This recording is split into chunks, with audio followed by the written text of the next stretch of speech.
So why now? Why lifting the price target now? This awkward week between Christmas and New Year's, and you said, I have a call to make. Yeah, because the bears, they're in hibernation mode because they can't find AI in the spreadsheets. And look, we're doing the work.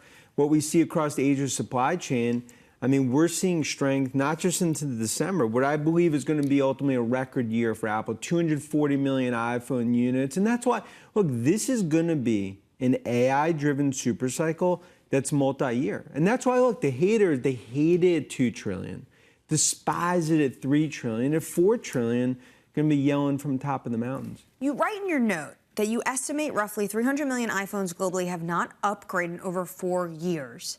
So do you think this upgrade cycle is going to be led out of necessity because people are just desperate for a new phone? Or is it that AI capability that Apple's starting to introduce? I think about 60, 70% of it is that you've gotten to the point now where that's a pent-up upgrade cycle. It's really unprecedented for Apple. But also remember that install base, that's increased 200 million even over the last few years. So the install base continues to be the golden goose of Cupertino. But the AI-driven piece, it's just starting. That's why it's a get out the popcorn moment, because in our opinion, the consumer AI revolution goes through Cupertino. And I think, look, that's why the bears will talk about valuation like they have for years in Apple.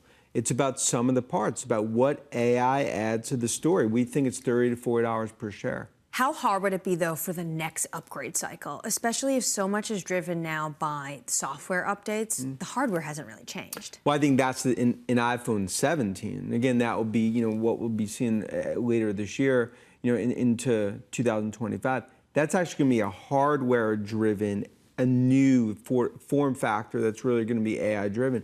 So that's why this is almost, it's a 1-2 punch. It's 16 into 17. And that's why what makes this unique, it's about the increased services. And ultimately, you have hundreds of apps right now in development that are going to be on top of Apple Intelligence. And that's why the enterprise AI revolution is the godfather of AI, Jensen NVIDIA.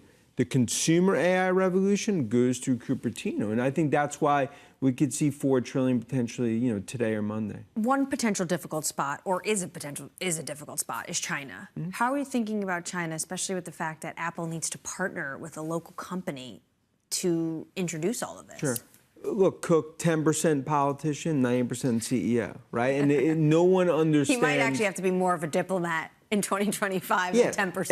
And maybe 30%, 70%. But the point is, look, it's what him and Musk have had to navigate in terms of success in China. But what I love about the cycle, that probably gets announced from the Chinese partner early in 2025. It gets rolled out in April. So the China upgrade cycle in terms of AI coming to China, that's when that happens in April. And this is just the beginning of a multi-year AI cycle that plays out from Apple. You also talk about Palantir and Salesforce in your note. I recently spoke to Mark Benioff about Agentforce and this new iteration they introduced of Agentforce. And he said it's the most exciting thing he's worked on in his entire career. Is that why you're so excited as well about this? And for context, I mean, Benioff, Mount Rushmore of tech, right? But it speaks to our view. It's 10 p.m. in this AI party that goes to 4 a.m. And behind the velvet ropes, Benioff wanted to see his name's on the list. Now, all of a sudden, he's on the dance floor. Software is let in. Now, already on the dance floor from a use case perspective is the Messi of AI, Palantir. And look, that's one, as I say, the bears can't see AI in the spreadsheets. That's how, they hated Palantir as a teenager earlier this year, despised as a senior citizen living in Delray Beach at 83. But it's just the beginning now of what I view as the software age in AI. Salesforce, Palantir, and I think others like MongoDB. What names do you think we're going to be talking about next year that were very quiet during 2024? 2024 really was about NVIDIA, Tesla. What do you think will be the names of 2024? Yeah, I think those continue to lead in terms of my view for large cap tech. I think up 25%, 2025. I think what hasn't been on the radar, it's going to be M&A, software, cybersecurity, because with Khan done at the FTC, that nightmare, whether it's Nightmare on Elm Street, Friday the 13th, is done for tech. Now I think you're going to see a lot of accelerated M&A when it comes to software, when it comes to cybersecurity.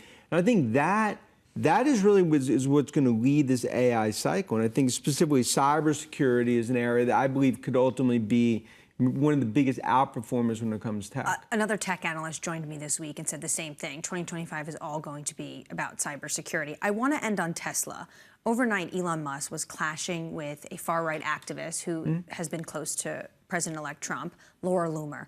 And the crux of the argument was about H-1B visas.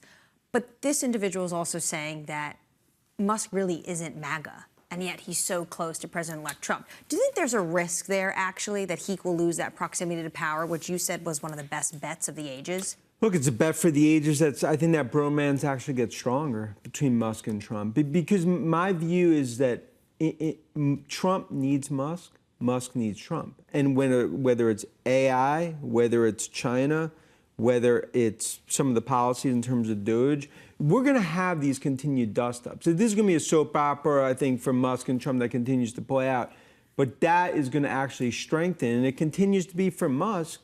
It's the best bet he ever made on Trump. Okay, so this is just a flare-up in an episode, not the season finale. Exactly. View this as just one episode in a 10 to 12 parter on Netflix.